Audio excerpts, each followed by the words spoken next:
जय हिंद दोस्तों, आपके अपने चैनल HGPS विथ भूमि में आप सभी का स्वागत है। थंबनेल देख के तो आप समझ गए होंगे कि आज हम क्या बात करने वाले हैं। आज हम बात करने वाले हैं 1857 के क्रांति और हमारा लेक्चर होगा 3rd। तो भाग 3 में हम लोग बात करेंगे इसके विस्तार के बारे में। भाग 1 में हम लोगों ने बात किया था इसके परिचय के बारे में।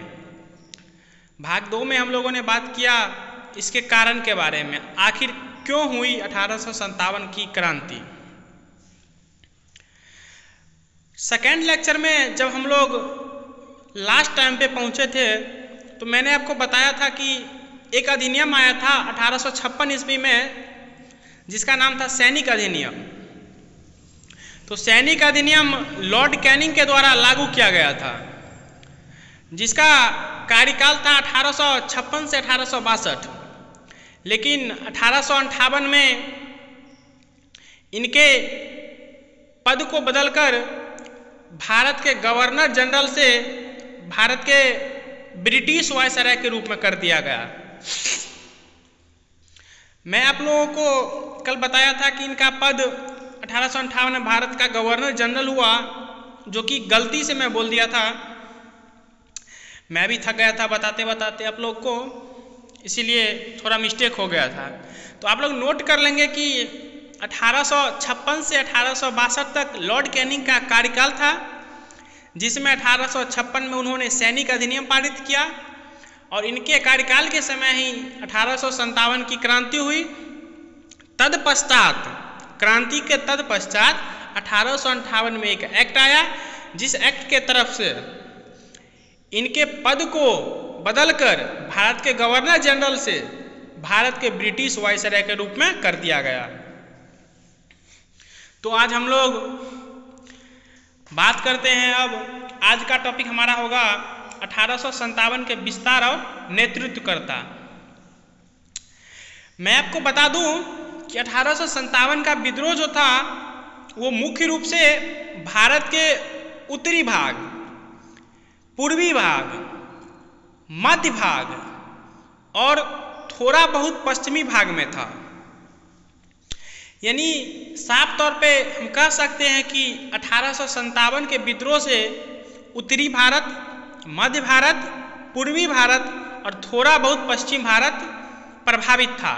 लेकिन एक अच्छे से इस पॉइंट को नोट कीजिएगा मेरे दोस्तों आप लोग कि 1857 के विद्रोह से भारत का दक्षिणी भाग यानी दक्षिण भारत प्रभावित नहीं था। तो कौन सा भाग प्रभावित नहीं था? तो दक्षिणी भाग। अब बात करते हैं हम लोग कि 1857 के विद्रोह की शुरुआत कब हुई थी और कहां से हुई थी। तो मेरे दोस्तों 1857 के विद्रोह की शुरुआत 10 मई 1857 को मेरठ से हुई थी। और ये मेरठ जो है उत्तर प्रदेश का एक जगह है जहां से 10 मई को इस विद्रोह की प्रारंभ हुई। तो इस विद्रोह के सिपाही जो थे जिनके द्वारा इस विद्रोह को प्रारंभ किया गया था, वो कौन से नेटिव इन्फेंट्री के सिपाही थे? तो 20 नेटिव इन्फेंट्री के सिपाही जो थे मेरठ के, इनके द्वारा 10 मई 1857 को 1857 की विद्रोह की प्रारंभ कर दी जाती है। उसके बाद जब यह विद्रोह मेरठ से प्रारंभ हो गई तो ये जो थे 20 नेटिव इन्फेंट्री के सिपाही, ये 10 मई को पहुंचते हैं दिल्ली और दिल्ली में बैठे मुगल बादशाह बहादुर शाह जफर से इनकी मुलाकात होती है, जो कि 1857 के क्रांति के समय मुगल बादशाह थे, जिनका राजखास दिल्ली में था। तो दिल्ली में इनकी मुलाकात मुगल बादशाह बहादुर शाह जफर से होती है। तो 20 नेटिव इन्फेंट्री के जो सिपाही थे वो मुगल बादशाह से कहते हैं कि आप इस विद्रोह की अगुवाई दिल्ली से कीजिए। तो उस जवाब में मुगल बादशाह कहते हैं कि मेरा शरीर अब साथ नहीं दे रहा है, मैं अब वृद्ध हो चुका हूँ, तो मेरे से ये सब करना अब संभव नहीं है। क्योंकि मुगल बादशाह जो थे वो ब्रिटिश के पावर की अच्छे से उनकी शक्ति को जानते थे। और वाकिफ से बात है मेरे दोस्तों कि ये अब वृद्ध हो चुके थे, क्योंकि इनका कार्यकाल भी जो था वो 1837 से प्रारंभ हुआ था। बहुत से प्रयास करने के बाद सिपाही के द्वारा जब सिपाही बहुत प्रयास किए तो मुगल बादशाह अंतिम में मान गए कि ठीक है, चलो तुम लोगों के कहने से मैं इस विद्रोह की शुरुआत दिल्ली से करूंगा। तो 12 मई 1857 को बहादुर शाह जफर के द्वारा दिल्ली में विद्रोह का नेतृत्व किया गया और वहाँ से सैन्य नेतृत्व उनके एक सेना थे बख्त खां, उनके द्वारा किया गया। जब दिल्ली में यह विद्रोह आरंभ हुआ तो अंग्रेज में भगदड़ मच गई, उनको डर बैठ गया कि अब क्या होगा। इसके बाद अंग्रेजों ने अपने 2 अधिकारी निकलसन और हडसन को दिल्ली भेजा और बोला कि आप जाइए और इस दिल्ली के विद्रोह को दबाइए, यानी कि वहीं पे इस विद्रोह को खत्म कर दीजिए। तो जब विद्रोह प्रारंभ हुआ था दिल्ली में, उस समय एक शायर हुआ करते थे जिनका नाम था मिर्जा गालिब। ये दिल्ली में ही मुगल बादशाह के दरबार में रहते थे। ये उर्दू शायर थे। इन्होंने अपने नंगी आंखों से इस विद्रोह को देखा था। तो निकलसन और हडसन जब विद्रोह को दबाने के लिए दिल्ली पहुंचे तो विद्रोह को दबाते दबाते निकलसन अधिकारी जो थे उनकी मौत हो जाती है।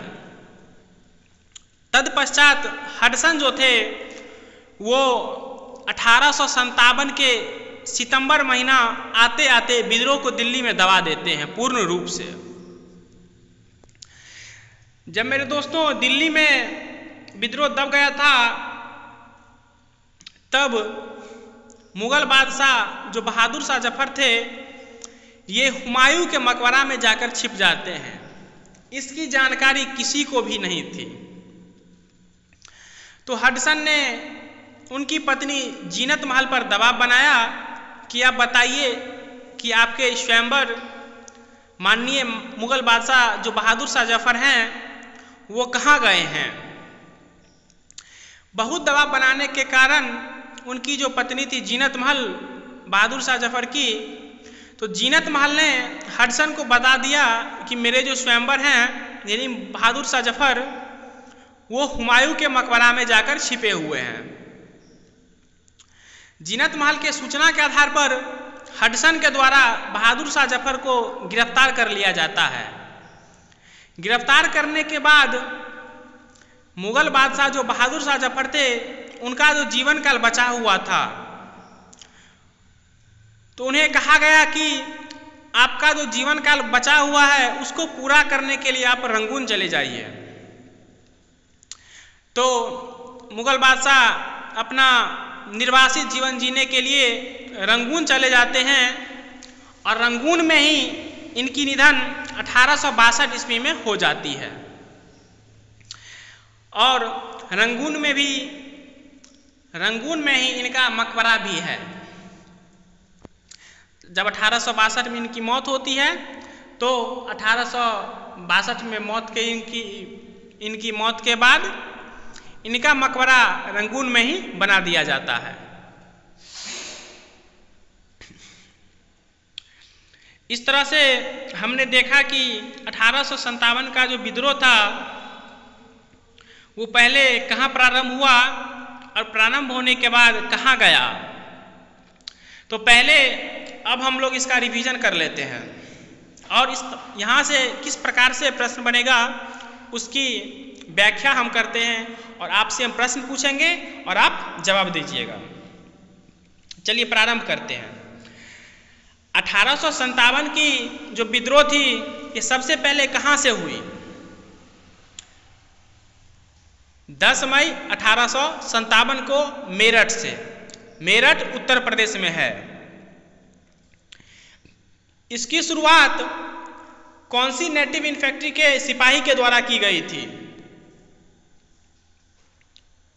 20 नेटिव इन्फेंट्री के सिपाही के द्वारा। अब आगे बढ़ते हैं दिल्ली की ओर।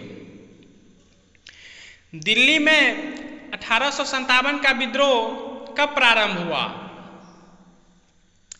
तो 12 मई 1857 को। दिल्ली से इस विद्रोह का नेतृत्व किस मुगल बादशाह के द्वारा किया गया? तो मुगल बादशाह बहादुर शाह जफर के द्वारा। दिल्ली में सैन्य नेतृत्व किनके द्वारा किया गया? तो बख्त खां के द्वारा। दिल्ली में जो विद्रोह हुआ था इसको दबाने के लिए अंग्रेज ने किन दो अधिकारी को दिल्ली भेजा था? आपका जवाब आएगा निकलसन और हडसन। किस अधिकारी की मौत दिल्ली के विद्रोह को दबाते समय हो जाती है? तो निकलसन की मौत। कौन से वो ऊर्जा शायर थे जो अपनी आंखों से दिल्ली के 1857 के विद्रोह को देखा था? आपका आंसर आएगा मिर्जा गालिब, वो उर्दू शायर थे। अगला प्रश्न, 1857 का विद्रोह सबसे पहले कहाँ दबाया गया? तो आपका जवाब आएगा दिल्ली के क्षेत्र में। यहीं एक और प्रश्न बनेगा कि 1857 का विद्रोह सर्वप्रथम कहाँ प्रारंभ हुआ था? तो मेरठ से। अब आगे बढ़ते हैं और आपके सामने प्रश्न है कि बहादुर शाह जफर किसके मकबरा में जाकर छिपे हुए थे? जब दिल्ली का विद्रोह दबा दिया गया था हडसन के द्वारा, तो बहादुर शाह जफर किसके मकबरा में छिपे हुए थे? तो आपका जवाब आएगा हुमायूं के मकबरा में। किसकी सूचना पर हडसन ने बहादुर शाह जफर को गिरफ्तार कर लिया? तो जीनत महल की सूचना पर। जीनत महल कौन थी? जीनत महल बहादुर शाह जफर की पत्नी थी। बहादुर शाह जफर का मकबरा कहाँ है? तो आपका आंसर आएगा बहादुर शाह जफर का मकबरा रंगून में है और रंगून में ही इनकी मृत्यु 1862 में हो गई थी। तो मेरे दोस्तों, मैं उम्मीद करता हूँ कि दिल्ली के क्षेत्र से यदि कोई भी प्रश्न किसी भी एग्जाम में आपके सामने आता है तो आप उसे बहुत अच्छे तरीक़ा से सॉल्व करके आएंगे। तो चलिए मेरे दोस्तों, आप लोग स्क्रीनशॉट ले लीजिए और अपना अच्छे से नोट बना लीजिएगा। अब हम आगे बढ़ते हैं कानपुर। आपको बता दूं कि कानपुर भी एक प्रमुख केंद्र था 1857 के विद्रोह का। कानपुर भी एक प्रमुख केंद्र था 1857 के विद्रोह का और इस विद्रोह की शुरुआत यहाँ से नाना साहेब के द्वारा की गई थी। नाना साहेब जिनका मूल नाम धोंदू पंत था। लेकिन प्रश्न आता है कि आखिर नाना साहेब इस विद्रोह में क्यों शामिल हुए, इसका नेतृत्व क्यों किया इन्होंने? तो मैं आपको समझाने के लिए बता दूं कि मराठा के जो अंतिम पेशवा थे बाजीराव द्वितीय, उनके द्वारा नाना साहेब को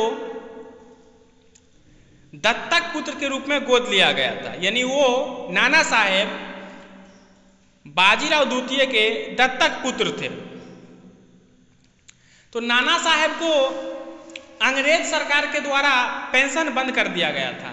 उन्हें जो पेंशन मिलता था अंग्रेज के द्वारा बंद कर दिया गया था। तो नाना साहेब चाहते थे कि मेरा पेंशन चालू हो जाए।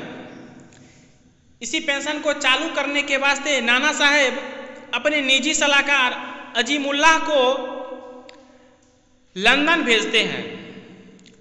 लंदन भेजने के बाद भी अजीमुल्लाह जो थे उनके निजी सलाहकार, वो जब लंदन गए नाना साहब के पेंशन बहाल कराने के उद्देश्य से, पेंशन बहाल कराने के वास्ते से, वहाँ जाने के बाद भी इन्हें निराशा हाथ लगती है। यानी कि अंग्रेज के द्वारा इनका पेंशन नहीं दिया जाता है, जिससे नाना साहेब बहुत दुखी होते हैं और क्रोधित हो जाते हैं। तो क्रोधित होने के बाद नाना साहब सोचते हैं कि मैं कानपुर से इस विद्रोह में भाग लूंगा और नेतृत्व भी करूंगा। तो यहीं से कहानी बन जाती है।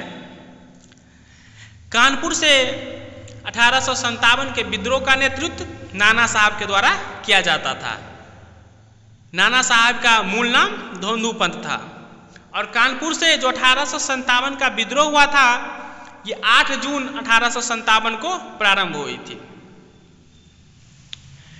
एक तात्या टोपे नाम के व्यक्ति थे कानपुर में, जिनके द्वारा नाना साहब के कहने पर कानपुर से सैन्य नेतृत्व किया गया।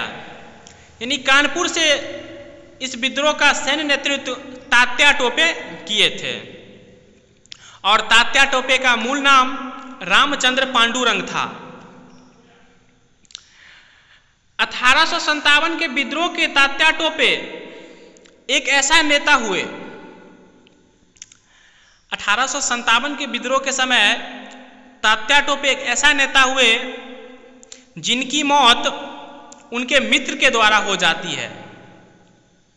उनके एक मित्र थे मान सिंह और उनके वो परम मित्र थे जिन पे तात्या टोपे आंख मूंद के विश्वास करते थे।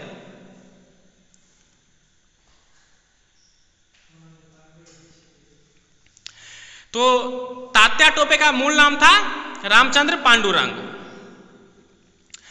1857 के विद्रोह के समय तात्या टोपे एक वो व्यक्ति हुए जिनकी मौत उनके अपने परम मित्र मानसिंह के द्वारा धोखाधड़ी के कारण हो जाती है। यानी मानसिंह जो तात्या टोपे के एक परम मित्र थे, उनके द्वारा तात्या टोपे की हत्या कर दी जाती है। तत्पश्चात जब तात्या टोपे की मौत हो जाती है तो कानपुर में भी विद्रोह को दबा दिया जाता है। तो एक अंग्रेज अधिकारी थे कैंपबेल।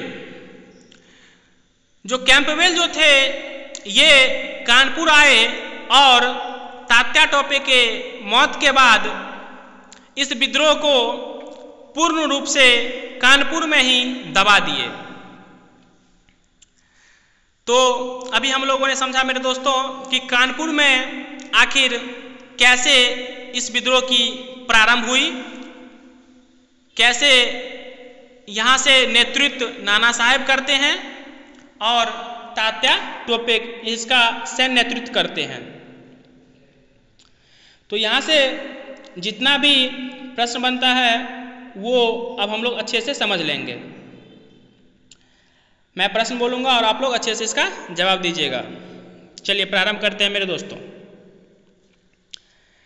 कानपुर से विद्रोह की प्रारंभ कब हुई? 8 जून 1857 को। कानपुर से 1857 का विद्रोह किनके नेतृत्व में किया गया? आपका आंसर आएगा नाना साहेब। प्रश्न, नाना साहेब का मूल नाम क्या था? तो धोंधू पंत। नाना साहेब किनका दत्तक पुत्र थे? तो आपका जवाब आएगा अंतिम जो मराठा पेशवा थे बाजीराव द्वितीय, उनके दत्तक पुत्र थे नाना साहब। एक और प्रश्न बनता है यहाँ से कि नाना साहेब के निजी सलाहकार कौन थे? तो नाना साहेब के निजी सलाहकार अजीमुल्लाह थे। अब हम बात करते हैं अगला प्रश्न, कानपुर से सैन्य नेतृत्व किनके द्वारा किया गया था? तो कानपुर से सैन्य नेतृत्व तात्या टोपे के द्वारा किया गया था। तात्या टोपे का मूल नाम क्या था? रामचंद्र पांडुरंग। एक और प्रश्न यहां से बनता है, ऐसे कौन व्यक्ति हुए या ऐसे कौन नेता हुए जिनकी मौत 1857 के विद्रोह के समय उनके मित्र के द्वारा कर दी जाती है? तो आपका जवाब आएगा तात्या टोपे। उनके कौन मित्र थे? मानसिंह। मानसिंह के द्वारा इनकी हत्या कर दी जाती है। एक यहाँ से क्वेश्चन बनता है और कई एग्जाम में पूछा भी गया है कि कानपुर में जो विद्रोह था 1857 का क्रांति, 1857 का विद्रोह, इसको दबाने का श्रेय किसे जाता है? तो कैंपबेल। नोट में लिखा है मेरे दोस्त यहाँ पर एक सती चौरा कांड का संबंध किससे है? प्रश्न में एक बार आया था किस एग्जाम में कि सती चौरा का कांड किससे है?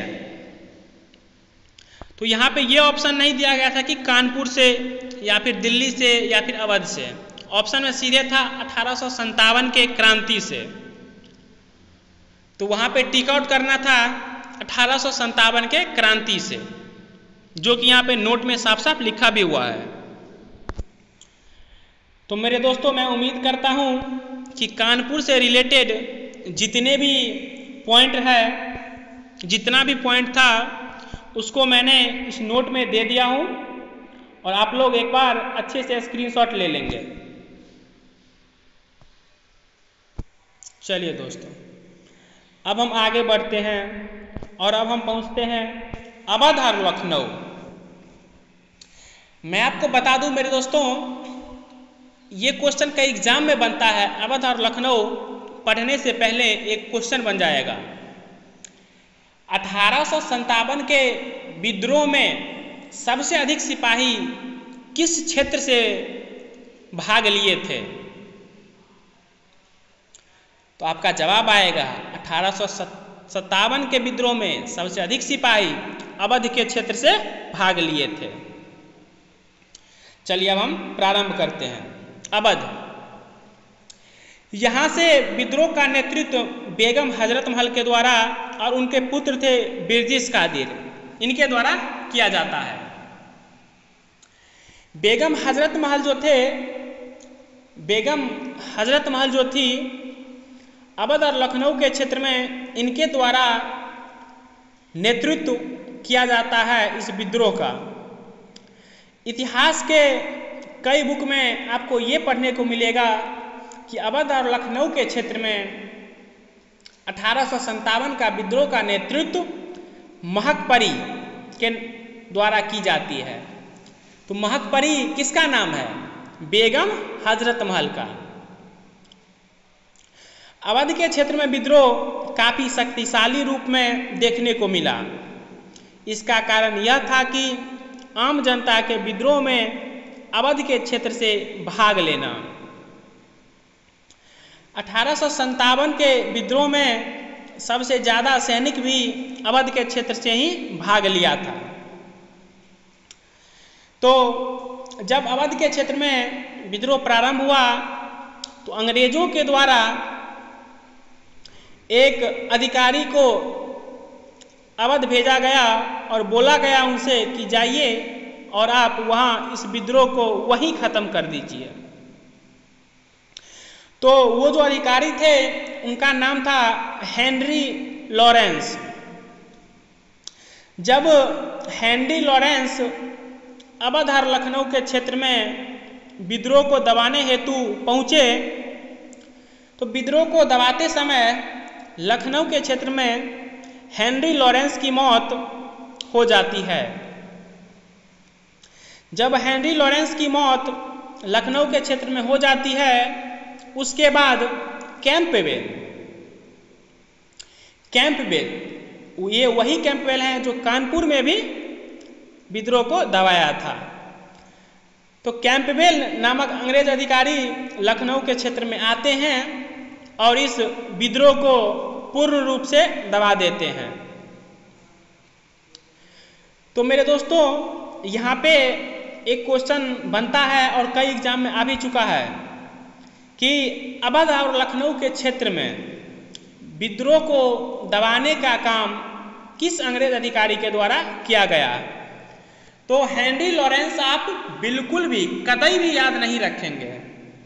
तो सर आप बोलेंगे सर क्या याद रखेंगे, तो आप याद रखेंगे कैंपबेल। ये वही कैंपबेल है, मैंने आपको बताया हूं कि कानपुर में भी ये विद्रोह को दबा चुके हैं। तो कैंपबेल के द्वारा लखनऊ में भी और लखनऊ और अवध में भी विद्रोह को दबा दिया गया। और एक नोट देकर के आप लोग भी नोट कर लेंगे कि जब नाना साहेब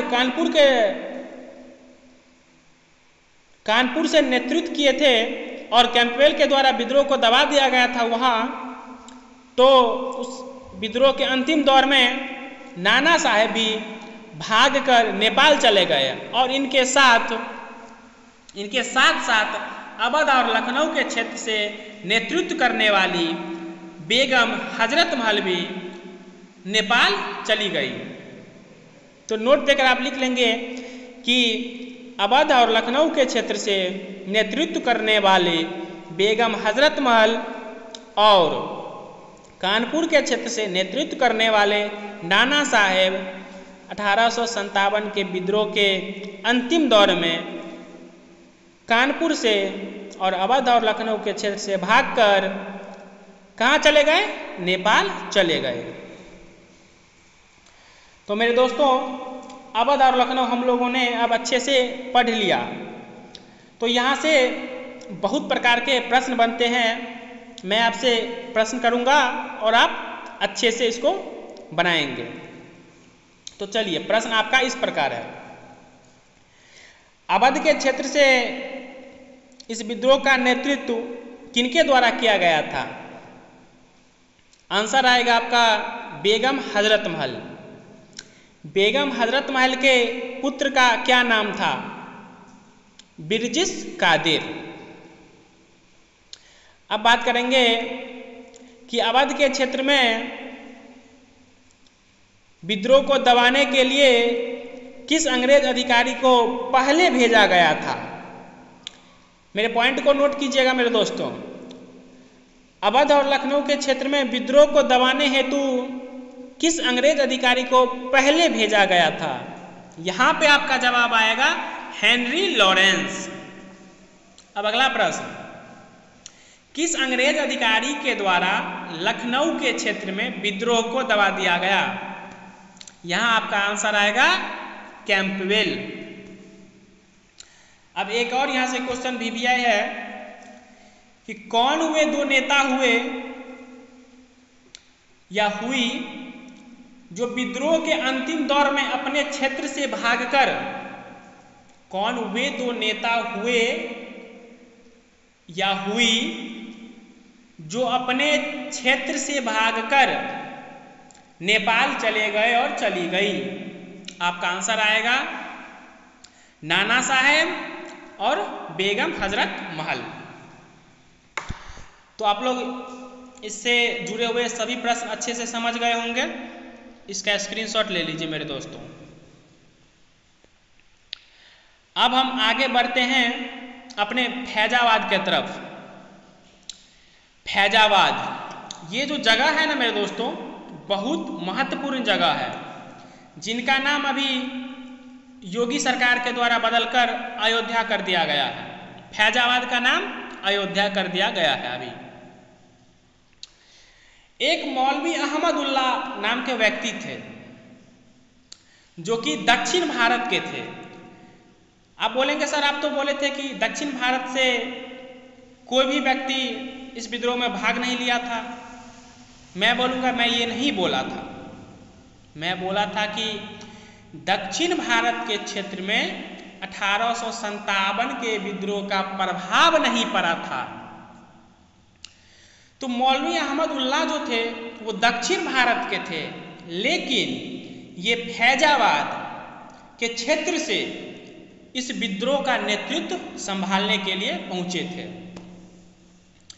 और ये मौलवी अहमदुल्लाह वही व्यक्ति हैं जिनका इनामी राशि था 50,000 रुपया उस समय में 1857 में, जो कि अंग्रेजों के द्वारा दिया गया था। यानी कि जो व्यक्ति मौलवी अहमदुल्लाह को खोजकर अंग्रेज को सौंपेंगे उनको 50,000 रुपये का इनामी राशि प्रदान किया जाएगा। इससे आप समझ सकते हैं कि मौलवी अहमदुल्लाह कैसे व्यक्ति थे। और इतना ही नहीं, मौलवी अहमदुल्लाह अंग्रेज के सबसे बड़े, सबसे कट्टर दुश्मन भी माने जाते थे। मौलवी अहमदुल्लाह अदम्य साहसी, निर्भीक और निडर व्यक्ति थे। मौलवी अहमदुल्लाह ने 1857 के विद्रोह के दौरान जिहाद का नारा भी दिया था। बाद के दिनों में इस विद्रोह को दबाने हेतु फैजाबाद के क्षेत्र में कैंपबेल को भेजा गया। कैंपबेल ने विद्रोह को दबा दिया। ये वही कैंपबेल है मेरे दोस्तों जो कानपुर में पहले दबाया, फिर अवध लखनऊ के क्षेत्र में विद्रोह को दबाया, अब फैजाबाद में भी इन्होंने विद्रोह को दबा दिया। तो मौलवी अहमदुल्लाह के बारे में ये जो 5-7 पॉइंट था मैं आपको बता चुका हूँ। अब इस फैजाबाद से संबंधित जो भी प्रश्न आएंगे मैं इस प्रश्न को बोलता हूँ और आप लोग इसका जवाब मुझे देंगे। चलिए शुरू करते हैं। फैजाबाद के जगह से 1857 के विद्रोह का नेतृत्व किनके द्वारा किया गया था? आपका जवाब होगा मौलवी अहमदुल्लाह के द्वारा। मौलवी अहमदुल्लाह भारत के किस भाग के रहने वाले थे? आपका जवाब आएगा दक्षिण भारत के, यानी दक्षिण भाग के रहने वाले थे। एक क्वेश्चन बनेगा यहां से, मौलवी अहमदुल्लाह को पकड़ने के लिए कितने रुपए का इनामी राशि अंग्रेज के द्वारा रखा गया था? आपका जवाब आएगा 50,000 रुपया। एक VBI प्रश्न है यहां से जो कि कई एग्जाम में आ चुका है। जिहाद का नारा किसके द्वारा दिया गया था सर्वप्रथम? तो आपका जवाब आएगा मौलवी अहमदुल्लाह के द्वारा 1857 के विद्रोह के समय। और एक और प्रश्न कि फैजाबाद में यानी कि अयोध्या में विद्रोह को दबाने हेतु अंग्रेज अधिकारी कौन आए थे? यानी किनके द्वारा फैजाबाद में विद्रोह को दबा दिया गया? आपका आंसर आएगा कैंपबेल। तो फैजाबाद से संबंधित सभी पॉइंट को हम लोगों ने देख लिया, सभी प्रश्न को हल कर लिया। आप लोग अब इसका स्क्रीनशॉट ले लेंगे और अब हम आगे बढ़ते हैं।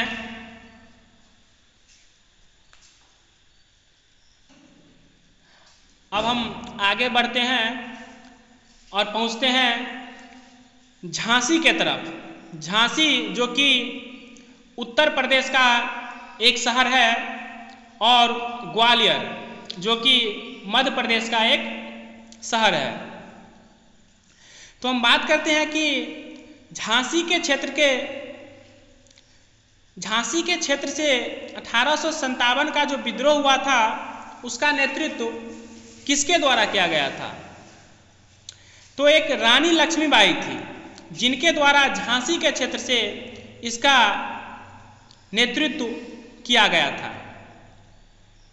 इनका जन्म 19 नवंबर 1828 ईस्वी को उत्तर प्रदेश के बनारस के गोलघर में हुआ था।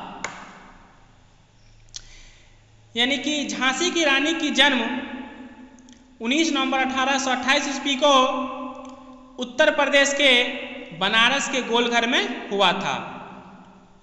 इनके बचपन का नाम मनु या मणिकर्णिका था।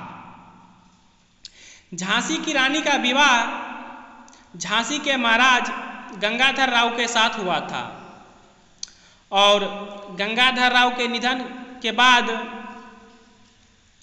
रानी लक्ष्मीबाई ने अपने गोद लिए हुए पुत्र दामोदर राव को झांसी का महाराज घोषित की। लेकिन उस समय ब्रिटिश के गवर्नर जनरल जो भारत में थे, यानी उनका नाम था भारत के गवर्नर जनरल, भारतीय गवर्नर जनरल, जो कि ब्रिटिश के थे, लॉर्ड डलहौजी, उनके द्वारा इस बात को नहीं माना गया तथा 1853 में राज्य हड़प नीति के तहत झांसी को ब्रिटिश साम्राज्य में मिला लिया गया। लॉर्ड डलहौजी के द्वारा एक नियम निकाला गया था मेरे दोस्तों, राज्य हड़प नीति, जिसमें सभी राज्य को उनके द्वारा जो राज्य होता था उस राज्य को उनके द्वारा हड़प कर जीत कर अपने ब्रिटिश साम्राज्य में मिला लेना, जिसका नाम उन्होंने दिया राज्य हड़प नीति। तो राज्य हड़प नीति के तहत सबसे पहले सतारा राज्य को उन्होंने अपने क्षेत्र में मिलाया था 1848 में, और इसी तरह से झांसी के क्षेत्र को भी उन्होंने अपने में मिला लिया। रानी लक्ष्मीबाई अंग्रेज से गुहार लगाई कि उन्हें झांसी का क्षेत्र वापस दे दिया जाए, लेकिन अंग्रेज ऐसा करने से साफ मना कर दिए, जिस कारण से रानी लक्ष्मीबाई 1857 के विद्रोह में झांसी और ग्वालियर के क्षेत्र से कूद पड़ी। यहाँ से साफ तौर पर हम समझ सकते हैं मेरे दोस्तों कि चाहे रानी लक्ष्मीबाई हो या नाना साहेब हो, जैसा कि हम लोगों ने पढ़ा है, ये दोनों अपने स्वार्थ के लिए 1857 के विद्रोह का नेतृत्व किए थे। क्या मेरा ये कहना गलत है? बिल्कुल नहीं, क्योंकि हम लोग साफ साफ अभी पढ़े हैं कि ये जो रानी लक्ष्मीबाई थी या नाना साहेब थे, ये दोनों अपने स्वार्थ के लिए, नाना साहेब का पेंशन बंद था और अंग्रेज उसके पेंशन को प्रारंभ नहीं किया, इसके लिए उसके विरोध में इस विद्रोह का नेतृत्व किए, और रानी लक्ष्मीबाई का क्षेत्र ब्रिटिश के द्वारा वापस नहीं किया गया, इसके लिए रानी लक्ष्मीबाई इस विद्रोह में कूद पड़ी। चलिए दोस्तों, हम आगे बढ़ते हैं। झांसी के क्षेत्र में विद्रोह दबाने के लिए जनरल हीरोज को ब्रिटिश के द्वारा झांसी भेजा गया, यानी जनरल ह्यूरोज को ब्रिटिश के द्वारा झांसी भेजा गया। जनरल ड्यूरोज नहीं मेरे दोस्तों, ह्यूरोज, ड्यूरोज यहाँ मिस्टेक है। जनरल ह्यूरोज से लड़ती हुई रानी लक्ष्मीबाई 17 जून 1858 को सिर पर तलवार लग जाने के कारण वीर गति को प्राप्त हो गई। मेरे दोस्तों, जब जनरल ह्यूरोज को भेजा गया कि आप जाइए और झांसी के क्षेत्र में विद्रोह को दबाइए, तो जनरल ह्यूरोज से रानी लक्ष्मीबाई की युद्ध होती है और 17 जून 1858 को जनरल ह्यूरोज का तलवार महारानी लक्ष्मीबाई के सर पर लग जाती है और 17 जून 1858 को महारानी लक्ष्मीबाई वीर गति को प्राप्त हो जाती है। जब वो वीर गति को प्राप्त होती है उसके बाद उनका मकबरा भी ग्वालियर में बनवा दिया जाता है। तो यहाँ से क्वेश्चन बनेगा कि 1857 के विद्रोह में शहीद होने वाली पहली वीरांगना कौन है? तो याद रखिएगा मेरे दोस्तों, 1857 के विद्रोह में प्रथम वीरांगना अवंतीबाई लोधी है और दूसरी वीरांगना रानी लक्ष्मीबाई है। जो 1857 के विद्रोह में प्रथम वीरांगना थी अवंतीबाई लोधी, वो 20 मार्च 1858 को वीर गति को प्राप्त हुई और जो दूसरी वीरांगना है रानी लक्ष्मीबाई, वो 17 जून 1858 को वीर गति को प्राप्त हो गई। तो इस तरह से हम लोगों ने पढ़ा कि झांसी और ग्वालियर के क्षेत्र से किनके द्वारा नेतृत्व किया गया 1857 के विद्रोह का और क्यों किया गया, और यहाँ से विद्रोह को दबाने के लिए किनको भेजा गया। तो अब हम बात करते हैं इससे जुड़ी हुई महत्वपूर्ण प्रश्न। जो प्रश्न इस प्रकार से है, 1857 के विद्रोह के समय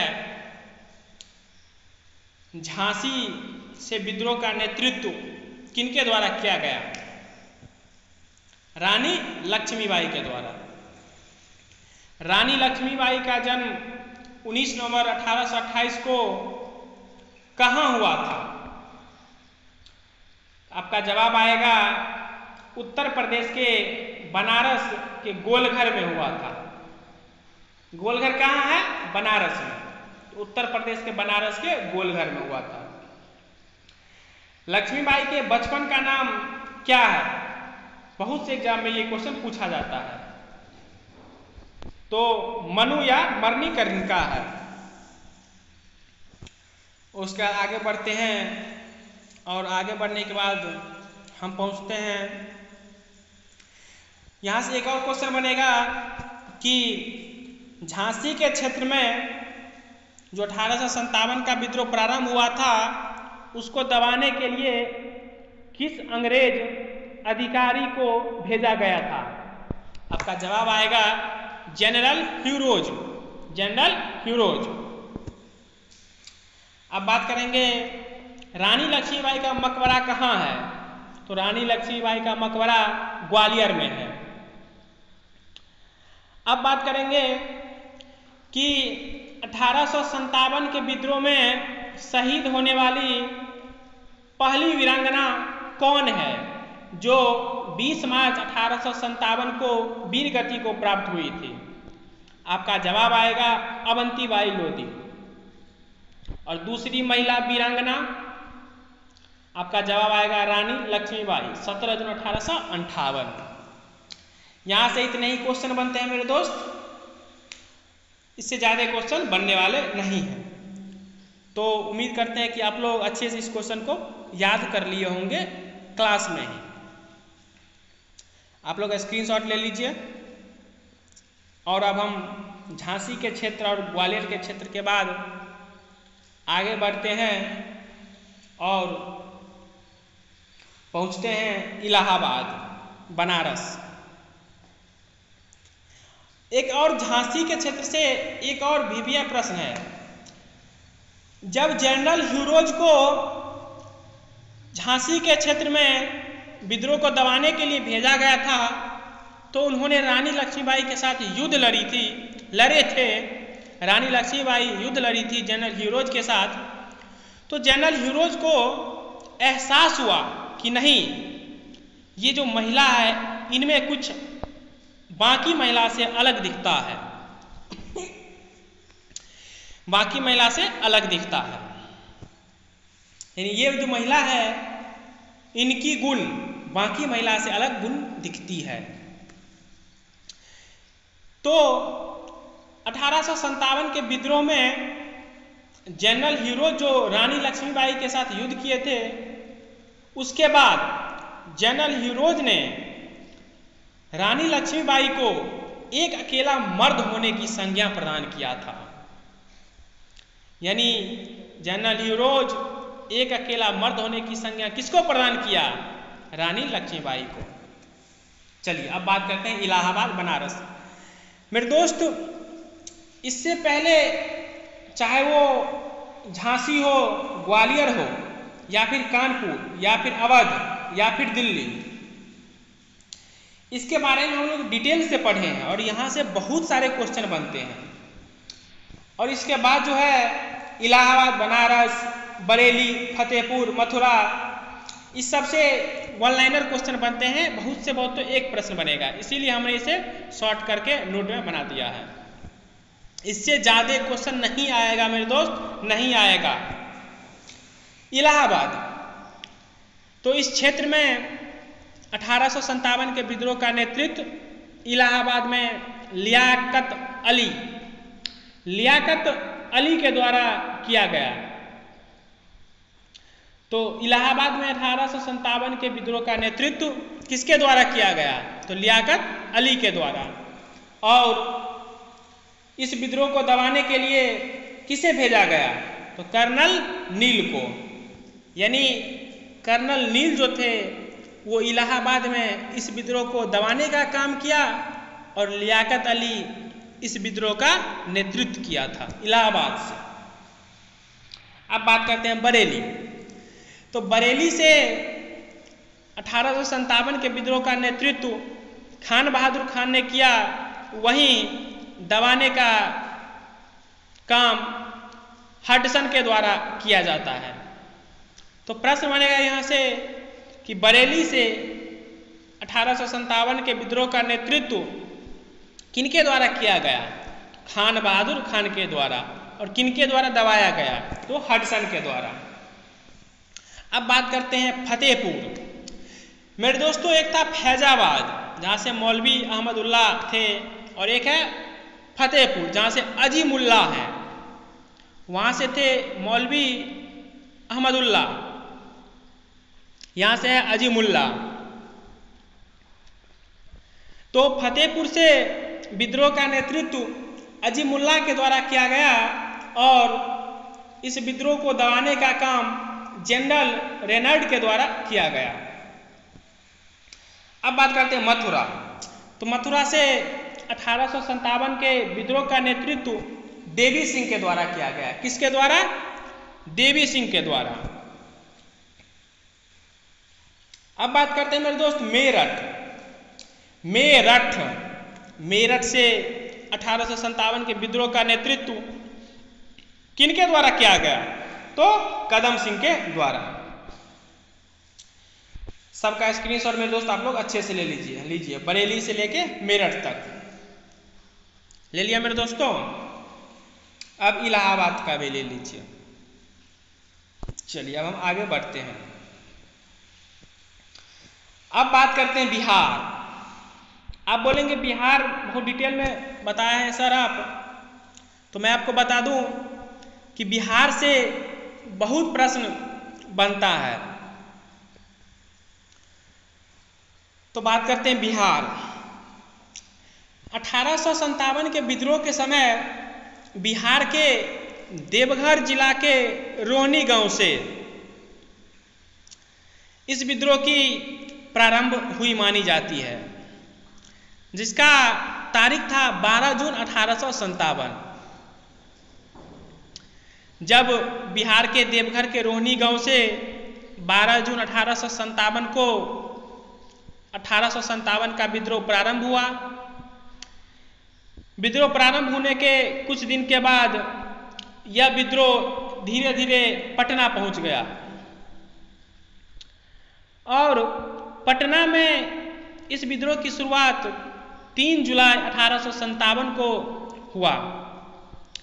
पटना में 3 जुलाई 1857 को यह विद्रोह जब प्रारंभ हुआ तो इसका नेतृत्व पीर अली के द्वारा किया गया था।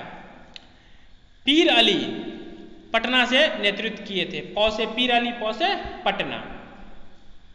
तो पीर अली एक पुस्तक विक्रेता थे, तो पटना से पीर अली ने इस विद्रोह का नेतृत्व किया। और पटना के बाद यह विद्रोह धीरे धीरे दानापुर पहुंचा, दानापुर होते हुए आरा पहुंचा। और आरा के जगदीशपुर के रहने वाले थे वीर कुंवर सिंह। तो 1857 के विद्रोह का एक प्रमुख केंद्र बना आरा का जगदीशपुर, जहां से विद्रोह का नेतृत्व वीर कुंवर सिंह के द्वारा किया जाता है।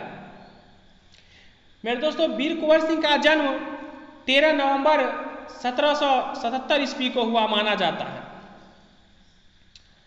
और वीर कुंवर सिंह को बिहार का शेर भी कहा जाता है। वीर कुंवर सिंह एक जमींदार हुआ करते थे। इन्होंने आरा के जगदीशपुर के क्षेत्र से अंग्रेज को बाहर कर दिया। वीर कुंवर सिंह बिहार के बाहर निकलकर उत्तर प्रदेश पहुंचे और रानी लक्ष्मीबाई, नाना साहेब और बेगम हजरत महल के साथ मिलकर अंग्रेज को कड़ी चुनौती दी। उसके बाद वीर कुंवर सिंह ने 1857 के विद्रोह को राष्ट्रीय स्वरूप प्रदान किया। वीर कुंवर सिंह ने ही 1857 के विद्रोह को मेरे दोस्तों राष्ट्रीय स्वरूप प्रदान किया था। अब अंग्रेज के द्वारा उसके एक अधिकारी ली ग्रांड को जगदीशपुर भेजा जाता है और वीर कुंवर सिंह का उनके साथ युद्ध होता है 23 अप्रैल 1858 को। इस संघर्ष में वीर कुंवर सिंह की जीत हो जाती है। जीत के बाद से हर 23 अप्रैल को, प्रत्येक 23 अप्रैल को भारत में विजय दिवस के रूप में मनाया जाता है। जब 23 अप्रैल को वीर कुंवर सिंह का संघर्ष अंग्रेज अधिकारी ली ग्रांड के साथ हुआ, उसमें वीर कुंवर सिंह की जीत हुई और इस संघर्ष के बाद ही वीर कुंवर सिंह बुरी तरह से घायल हो गए थे और इस प्रकार घायल हुए कि 26 अप्रैल 1858 को वीर गति को प्राप्त हो गए। यानी कि 23 अप्रैल को युद्ध लड़े और युद्ध में उनकी जीत हुई।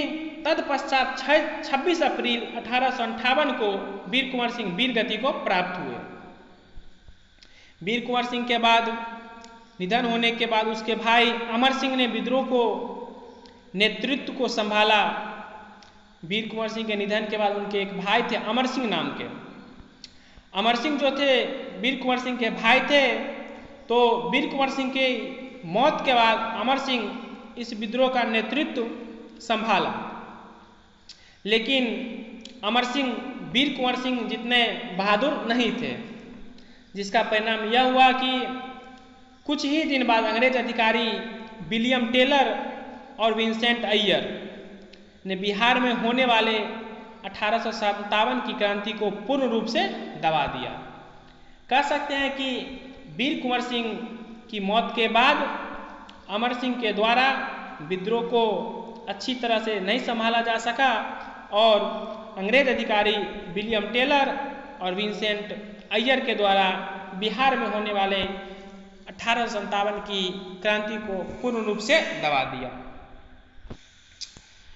तो अभी हम लोगों ने पढ़ा मेरे दोस्तों बिहार में कहां से प्रारंभ हुई 1857 की विद्रोह, कैसे हुई।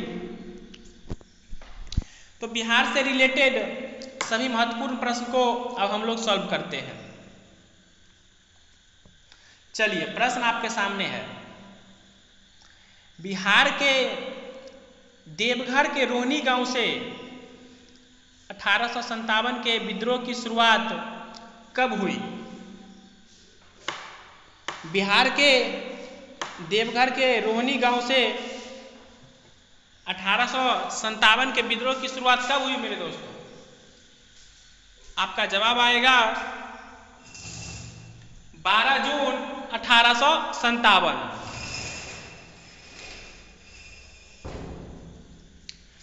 अब अगला प्रश्न है कि बिहार के पटना में 1857 के विद्रोह की शुरुआत कब हुई? आपका जवाब आएगा 3 जुलाई 1857। अब प्रश्न आता है आपके सामने है, आरा के जगदीशपुर से किनके द्वारा 1857 के विद्रोह का नेतृत्व किया गया था? आपका आंसर आएगा वीर कुंवर सिंह के द्वारा। अब प्रश्न, वीर कुंवर सिंह का जन्म जगदीशपुर में कब हुआ? आपका जवाब आएगा 13 नवंबर 1777। अब प्रश्न आएगा आपके सामने, किस अंग्रेज अधिकारी के साथ 23 अप्रैल 1858 को वीर कुंवर सिंह का संघर्ष होता है? आपका आंसर आएगा ली ग्रांड के साथ। अब प्रश्न आएगा आपके साथ मेरे दोस्तों, 23 अप्रैल को किनके याद में विजय दिवस के रूप में मनाया जाता है? आपका आंसर आएगा मेरे दोस्त वीर कुंवर सिंह के याद में 23 अप्रैल को विजय दिवस के रूप में मनाया जाता है। अब अगला प्रश्न आपके साथ है, 26 अप्रैल 1858 को आरा के किस जमींदार की मौत हो जाती है? आपका आंसर आएगा, आरा के एक जमींदार थे वीर कुंवर सिंह, जगदीशपुर के एक जमींदार थे आरा के जगदीशपुर के वीर कुंवर सिंह। तो वीर कुंवर सिंह की मौत 26 अप्रैल 1858 को हो जाती है। तो मेरे दोस्तों, इस प्रश्न के साथ बिहार का सभी प्रश्न हम लोग कर चुके हैं। एक और प्रश्न बनता है आपके सामने जो कि एग्जाम में पूछा भी गया है, किस अंग्रेज अधिकारी के द्वारा बिहार में होने वाले सभी 1857 के क्रांति को दबा दिया गया? आपका आंसर आएगा विलियम टेलर और विंसेंट अय्यर। विलियम टेलर और विंसेंट अय्यर। अब बिहार से रिलेटेड सभी प्रश्नों को हम लोगों ने देख लिया। अब आप लोग इसका स्क्रीनशॉट ले लीजिए। चलिए मेरे दोस्तों, स्क्रीनशॉट ले लीजिए। हाँ, अब बिहार से आगे बढ़ते हम लोग और असम पे पहुंचते हैं। तो असम से 1857 की क्रांति का नेतृत्व किनके द्वारा किया गया? तो असम से इस क्रांति का नेतृत्व मनीराम दत्त के द्वारा किया गया। ओडिशा, तो ओडिशा के संबलपुर से 1857 के विद्रोह का नेतृत्व सुरेंद्र भाई के द्वारा किया गया था और ओडिशा के गंजाम के क्षेत्र से इस विद्रोह का नेतृत्व राधा कृष्णन दंड सेना के द्वारा किया गया। चलिए दोस्तों, अब बात करते हैं मध्य प्रदेश। मध्य प्रदेश के जबलपुर से 1857 के क्रांति का नेतृत्व रघुनाथ शाह के द्वारा और मंदसौरा से फिरोज शाह के द्वारा किया गया था। दोस्तों, मध्य प्रदेश हो या उड़ीसा या फिर असम, महाराष्ट्र, राजस्थान, इस सब से वन लाइनर क्वेश्चन ही बनता है। जो जिस तरह से मैंने आपको बताया है उसी तरह से क्वेश्चन बनेगा। आप लोग इसका स्क्रीनशॉट लेते जाइए मेरे दोस्तों। अब बात करते हैं महाराष्ट्र, क्योंकि इसमें समझाने की कोई चीज़ ही नहीं है जो मैं आपको उतना डिटेल से समझाऊं। वन लाइनर लाइन ही है यहाँ पे, तो मैं आपको क्या समझाऊं इसमें। चलिए अब हम आगे बढ़ते हैं और बात करते हैं महाराष्ट्र। तो महाराष्ट्र से 1857 के क्रांति का नेतृत्व रंगोजी बापू के द्वारा किया गया। रंगोजी बापू महाराष्ट्र से नेतृत्व किए थे। अब पहुंचते हैं राजस्थान। राजस्थान के कोटा से 1857 के विद्रोह का नेतृत्व हरदयाल सिंह और जयदयाल सिंह के द्वारा किया गया था। हरदयाल सिंह और जयदयाल सिंह दो भाई थे, इनके द्वारा राजस्थान से इस विद्रोह का नेतृत्व किया गया था। अब बात करते हैं पंजाब। तो पंजाब से 1857 के विद्रोह का नेतृत्व वीर खां के द्वारा किया गया था। किसके द्वारा? वीर खां के द्वारा। अब आगे बढ़ते हैं और बात करते हैं हिमाचल प्रदेश। हिमाचल प्रदेश के कुल्लू से 1857 के विद्रोह का नेतृत्व राजा प्रताप सिंह के द्वारा किया गया था। राजा प्रताप सिंह के द्वारा। तो मेरे दोस्तों, मैंने अभी आपको बताया हिमाचल प्रदेश, पंजाब, राजस्थान, महाराष्ट्र, मध्य प्रदेश, उड़ीसा, असम। तो आप लोग इसका स्क्रीनशॉट ले लीजिए और अच्छे से एक बार पढ़ लीजिएगा, अपने आप याद हो जाएगा। लीजिए। चलिए दोस्तों, अब यहाँ से महाराष्ट्र से स्क्रीनशॉट ले लीजिए। चलिए दोस्तों, अब हम आगे बढ़ते हैं और बात करते हैं कि 1857 का क्रांति जो था, आखिर ये क्यों असफल रहा। ये सफल भी हो सकता था ना मेरे दोस्तों, लेकिन आखिर ये असफल क्यों रहा, तो इसके बारे में हम बात करते हैं। इस विद्रोह का राष्ट्रीय स्तर पर कोई नेतृत्वकर्ता नहीं था, यानी कि संपूर्ण रूप से कोई एक ऐसा व्यक्ति नहीं था जो सभी को साथ लेकर चले और इस विद्रोह को राष्ट्रीय स्तर पर पेश करे। अब आगे बढ़ते हैं और बात करते हैं इसके स्पष्ट लक्ष्य की कमी का होना। इन सभी का, जैसे कि कानपुर से नेतृत्व करता थे नाना साहेब, उनका कोई और लक्ष्य था। झांसी से जो नेतृत्व कर रही थी रानी लक्ष्मीबाई, उनका कोई और लक्ष्य था। इसी तरह से भिन्न भिन्न जगह से भिन्न भिन्न आदमी के द्वारा, भिन्न भिन्न व्यक्ति के द्वारा भिन्न भिन्न प्रकार का लक्ष्य था, जिस लक्ष्य की कमी के कारण भी हम कह सकते हैं कि 1857 का विद्रोह असफल रहा। अब आगे बढ़ते हैं और बात करते हैं शिक्षित और मध्यम वर्गीय लोगों का इस विद्रोह से अपने आप को तटस्थ रखना। जी हाँ मेरे दोस्तों, जो भी पढ़े लिखे और थोड़े से उच्च वर्ग के लोग थे, यानी कि हम कह सकते हैं कि अमीर लोग, अमीर ज़्यादा और पढ़े लिखे थे, उस टाइप के लोग ने अपने आप को इस विद्रोह से दूर रखा था। अब बात करते हैं सिपाही में आपसी एकता की कमी।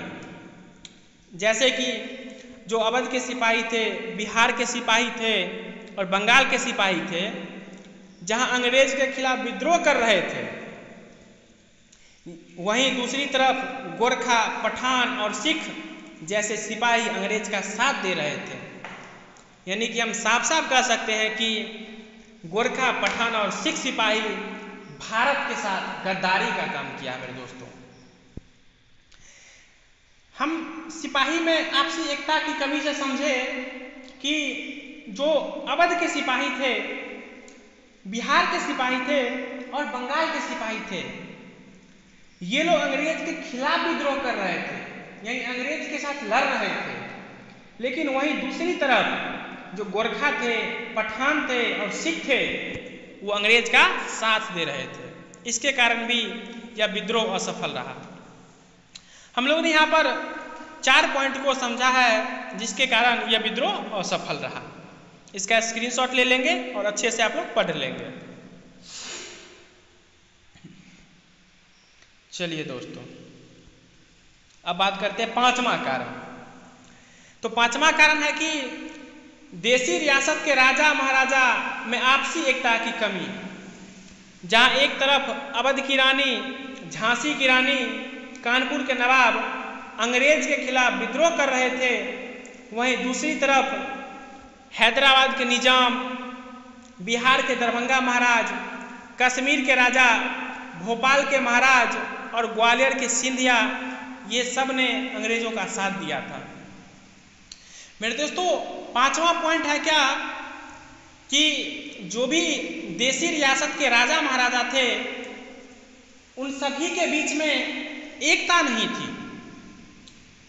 हम कह सकते हैं कि जहां अवध की रानी थी और झांसी की रानी थी, साथ ही साथ कानपुर के नवाब थे नाना साहेब, ये सब मिलकर अंग्रेज के खिलाफ विद्रोह कर रहे थे। और वहीं दूसरी तरफ से हैदराबाद के निजाम, बिहार के दरभंगा महाराज, कश्मीर के राजा, भोपाल के महाराज और ग्वालियर के सिंधिया परिवार, ये सभी लोगों ने अंग्रेज का साथ दे रहे थे, जिसके कारण भी ये विद्रोह असफल रहा। नीचे में नोट में साफ साफ लिखा मेरे दोस्त कि 1857 के विद्रोह में अंग्रेज का सबसे ज्यादा साथ ग्वालियर के सिंधिया ने दिया। यहां से क्वेश्चन बनता है कि अंग्रेज का सबसे ज्यादा साथ किन्होंने दिया था? तो आपका आंसर आएगा ग्वालियर के सिंधिया ने। अब हम बात कर लेते हैं परिणाम। ये जो 1857 का विद्रोह हुआ, इस विद्रोह के बाद क्या परिणाम निकला? तो परिणाम निकला कि भारत से ब्रिटिश कंपनी के शासन का अंत हो गया। जो ब्रिटिश कंपनी शासन कर रहा था यहाँ पे, ब्रिटिश का कंपनी, उसका अंत हो गया और भारत में प्रत्यक्ष तौर पर ब्रिटिश के ताज का शासन आ गया।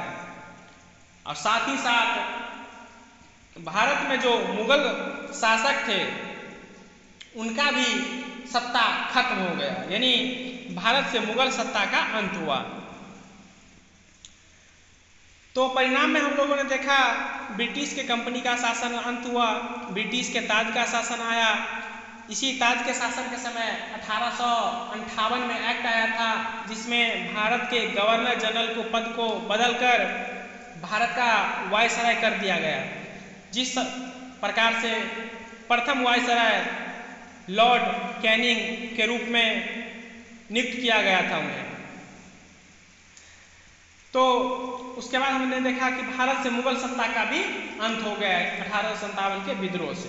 तो परिणाम भी हम लोगों ने देख लिया। उसके बाद देखा कि सेना का पुनर्गठन किया गया। सेना के पुनर्गठन को लेकर पील कमीशन आयोग का गठन हुआ। इस आयोग ने यूरोपीय सेना में यूरोपीय की संख्या में वृद्धि की और भारतीय की संख्या में कमी की।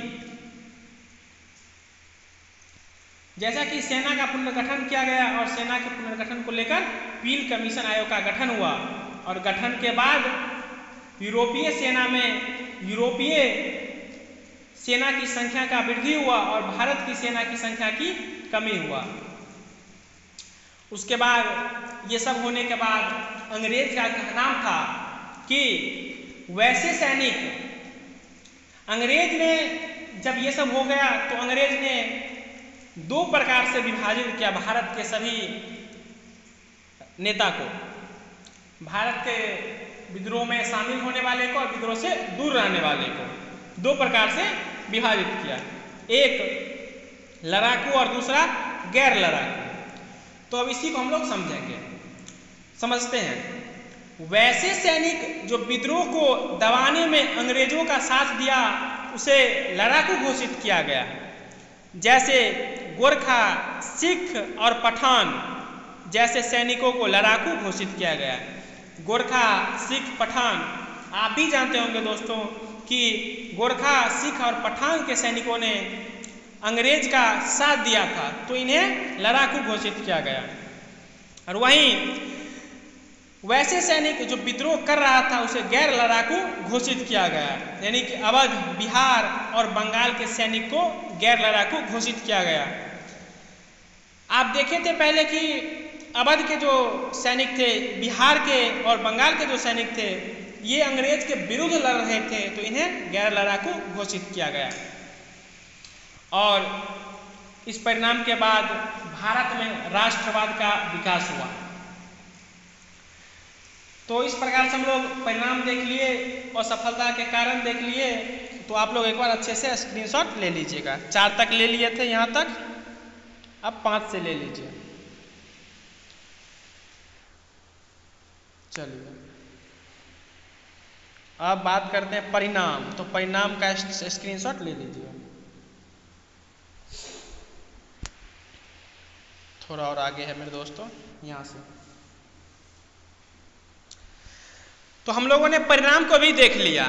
अब हम लोग बात करेंगे कि 1857 का जो क्रांति था, इसको भारतीय भाषा में सर्वप्रथम किसने लिखा था? ये क्वेश्चन 1-2 एग्जाम में आ चुका है। तो 1857 के विद्रोह के कारण पर, यानी 1857 के विद्रोह के कारणों पर भारतीय भाषा में लिखने वाले प्रथम विद्वान सर सैयद अहमद खान हुए। यानी कि सर सैयद अहमद खान 1857 के विद्रोह को सबसे पहले भारतीय भाषा में लिखे थे। चलिए इस बात को हम समझ गए हैं। अब बात करते हैं बुक और उससे संबंधित राइटर के बारे में, यानी कौन बुक किनके द्वारा लिखा गया। तो एक बुक है 1857 एस.एन. सेन के द्वारा लिखा गया। ये एस.एन. सेन कौन है दोस्तों, आप जानते हैं? ये एस.एन. सेन वही एस.एन. सेन है जो कि भारत के सरकारी इतिहासकार के रूप में नियुक्त हुए थे, जिनके द्वारा 1857 की क्रांति का बुक लिखा गया था। अब दूसरा है our crisis. Our crisis book के राइटर कौन है? तो डब्ल्यू टेलर किस बुक के राइटर हैं? Our crisis. उसके बाद है थर्ड आवर इंडियन मुस्लिम के राइटर कौन है? W Hunter. Our Indian Muslim W Hunter. अब बात करते हैं फर्स्ट वार ऑफ इंडिपेंडेंस, यानी कि फर्स्ट वार ऑफ इंडिपेंडेंस, प्रथम स्वतंत्रता संग्राम, जिसको हम कह सकते हैं प्रथम स्वतंत्रता आंदोलन, प्रथम स्वतंत्रता संग्राम।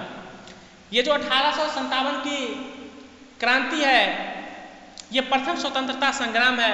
ये किनका कथन था? हमने शुरू में देखा था, बी.डी. सावरकर। तो फर्स्ट वार ऑफ इंडिपेंडेंस के राइटर कौन है?